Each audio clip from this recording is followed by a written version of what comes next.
नामदेव ज्ञानू मिटकरे, त्यांना हरण्याचा प्रॉब्लेम झालेला आहे आणि पोटात दुखतं खूप आणि आईचं डोकं दुखतं, कंबर कंबर बंद झाली पा दुखायची आईची, लगेच वाकून बघा, लगेच मोकळी होईल. दोन्ही हात मोकळे झाले बघा, फाटाफट घ्या जरा. परत खाली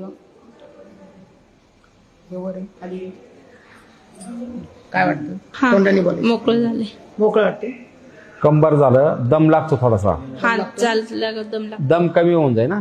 हा श्वासाकडे लक्ष द्यायचं. श्वास जी काही हरण्यारूपी गाठ आहे, पित्रांची स्मृती आहे, घरामध्ये अशांतता, कटकट, वाद, लक्ष्मी थांबत नाही. गाठ गेली बघा हरण्याची, कमी झाली बघा, लगेच पोकळ होऊन जाईल गाठ पूर्ण. बघून घे, गाठ बघून घे, चेक करून घे. लगेच पोकळ वाटण बघा पूर्णपणे. जर चपटले तोंडाने बोल. पहिल्यापेक्षा काय वाटतं? दबले दबलंय पहिल्यापेक्षा.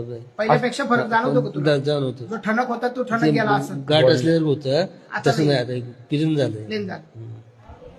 गाठ किती कमी झाली बघा, चालून बघा, बसून बघा, उठून बघा, असं पाणी लागेल तिथं, पाणी झालं गाठीचं.